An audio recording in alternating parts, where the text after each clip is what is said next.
Hello, I'm Mandy Lewis-Houston and today I will be sketching in Portugal, courtesy of Google Maps. I will share some of my favourite techniques and hopefully you will pick up a tip or two along the way. The sketch took almost 2 hours, so I condensed it down to just under 14 minutes for the purposes of sharing here. If you have any questions or would like to see a particular technique in closer detail, please leave a comment below. If you like my video, please subscribe and don't forget to hit the alert bell so you can see new content as I upload it. If you think your friends might like it, please share and help me grow my channel so that I can keep adding more content. Thank you and sketch on.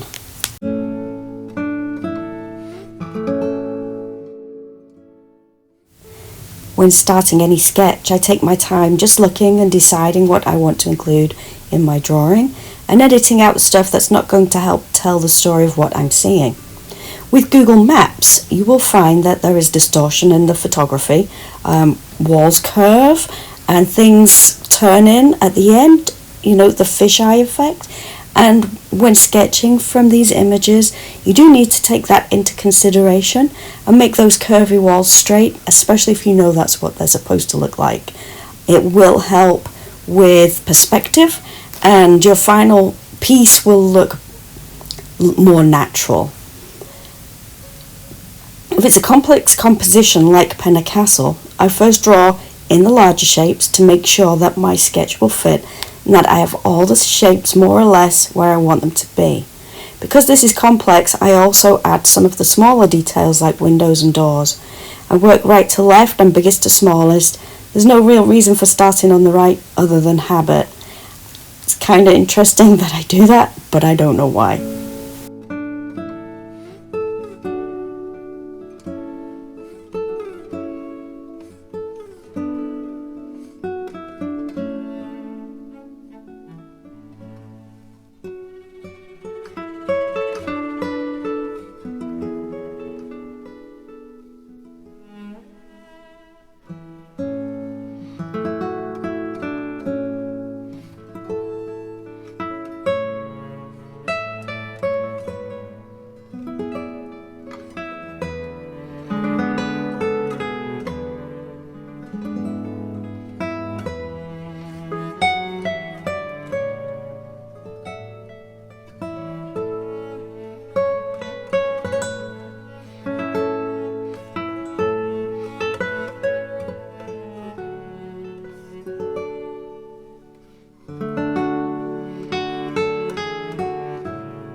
Once I'm happy with my initial drawing and have made the corrections needed, I then start blocking in colour.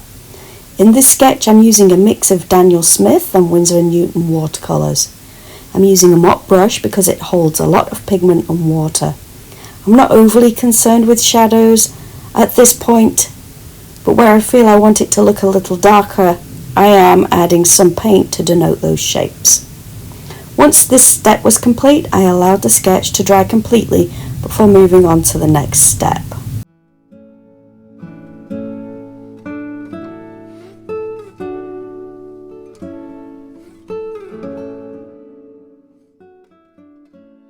This is my favourite part of any sketch. I've taken a black technical pen and I'm now putting in the details that I want. This is where the drawing starts to come to life for me. It's building like a sculpture almost on top of the base that I've already worked on. Right here you'll see I'm using a paintbrush with my pen. I'm using just water. The water helps manipulate the ink and you can draw it inside the shape to create depth and variation. It's a really fun, cool technique. I believe I may have learnt that by accident.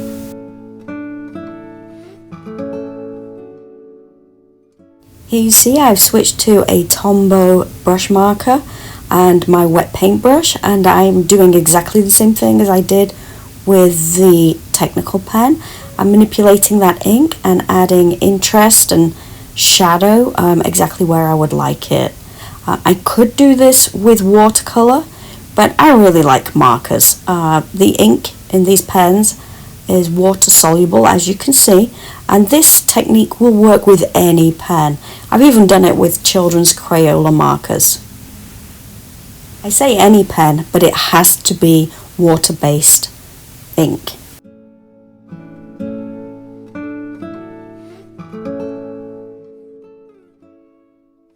I'm switching up my technical pen because I want a thinner nib.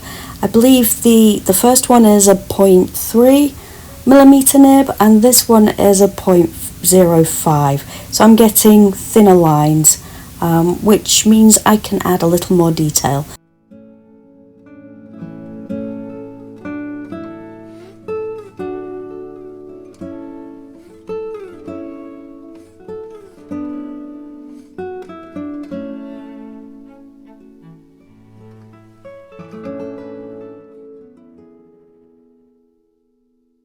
So I just wanted to tell you that I did make a mistake drawing this steeple here. I did an extra panel and the chevrons are not quite right, but it really doesn't matter because the sketch on the whole still looks like Pena Castle, which was the aim of the sketch. Making mistakes is just par for the course when doing anything this complex. Unless you've practiced and practiced and practiced, you're probably going to have some mistakes in there. But the thing is not to worry about it, don't scrap it, just keep going, embrace the mistakes, learn for next time, and enjoy the process.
If you've made it this far, thank you for sticking with me.